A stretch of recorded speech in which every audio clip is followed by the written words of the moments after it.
I wasn't born in this country, so I am protected under DACA, which is deferred action for childhood arrivals, and I am someone who is able to have, opportunities due to the DACA program.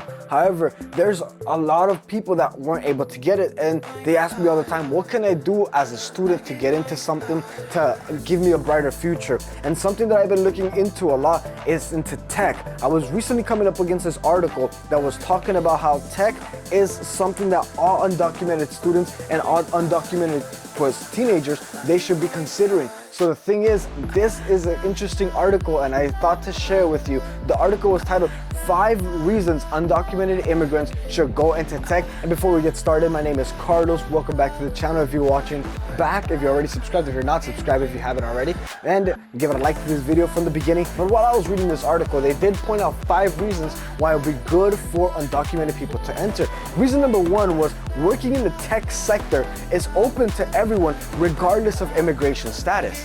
And now they did make a very interesting point that whether or not you receive DACA or TPS, Temporary Protection Service, whatever it can be that you're receiving, you don't necessarily need to have those in order to enter tech, because a lot of the times if you don't have those, you can say some of us do, but if you don't, then what you can do is open up your own LLC and work as an independent contractor is what it's called. So tech reality like that is the industry that's centered on the creation and distribution of goods and services that are based on technology, whether they're Microsoft Word such as softwares, whether they're hardware like actual computer progress like Apple, like Samsung and all those other places. You can start your own tech business as long as you have at least a little bit of experience, because you don't need to have a work permit nor a social security number in order to start your own business. According to reports in 2019, there are over 823,000 entrepreneurs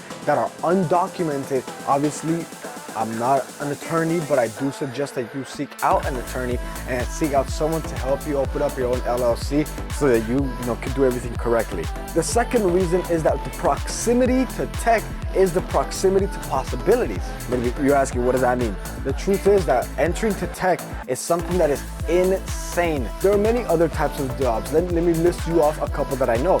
There's designers, there's sales managers, human resources, product managers, copywriters, there's social media managers, digital strategists, search engine optimization managers, and web content masters. Let me tell you how much each one of those make. So the average salary for a technical designer is up to $68,000 a year.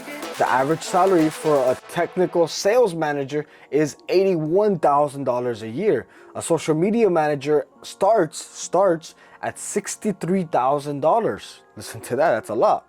The salary of a search engine optimization manager or SEO manager in the US, they start from $45,000 and can make up to $129,000 per year.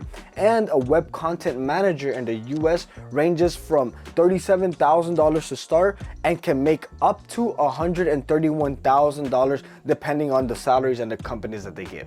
Most of these jobs, in order to get into them, a few of them do require for you to be able to, have a work permit, which is something that you're able to get. But a couple of them, they don't require that. They just require an I-10, an LLC that you can create on your own. One of the reasons why this is really good for undocumented people is because for this, you don't necessarily need a degree. In tech companies, they more care about your experience and as well as your knowledge more than the degree that you have. As well, another question that people have is like, do I need to be good at math or do I need to be good at coding? You don't necessarily need to be good at all those things, because computer software allows that to be a possibility. Also, working in tech allows you to work from anywhere. You don't technically need to live in San Francisco, Silicon Valley, any of those technical places. You can work from anywhere as long as you have a, internet connection. For example, Google does offer its Google certification program where you can learn stuff such as data analyst, as well as UX designer and project managers,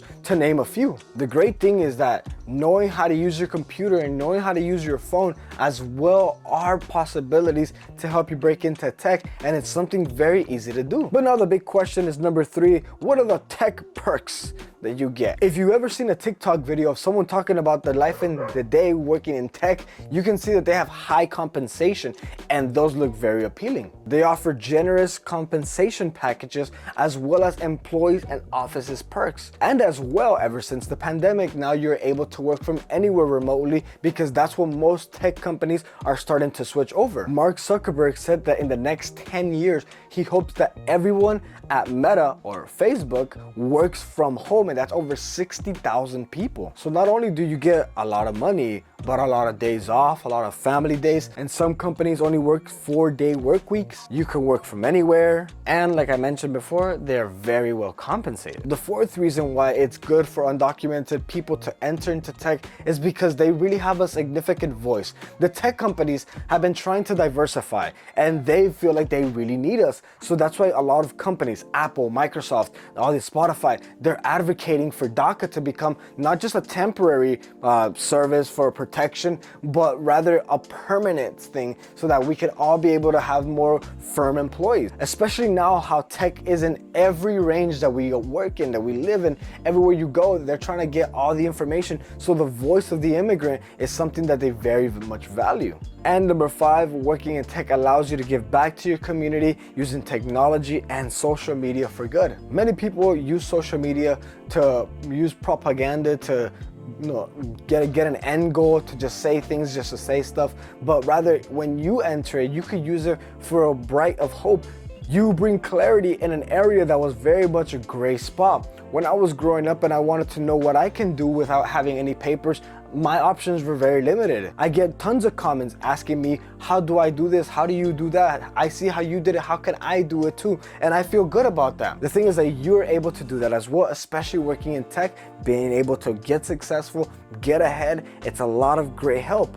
So then the question is, where can I start? So what I'm gonna do is I'm gonna link in the description down below this article so that you can read it, get in more in detail. And as well, there's gonna be a community at the bottom that you can join. It's gonna be Dreamers in Tech community. There you'll be able to find a mentor, ask questions, as well be able to reach out to me. We'll be able to talk. And I do hope that, if you're watching this and you're undocumented, or maybe you have an undocumented friend who feels like they're not getting ahead, go ahead and send this to them so that they can go ahead as well get these resources. But if you enjoyed today's video, make sure to give it a like, subscribe if you haven't already. We'll see you in the next one. Take care.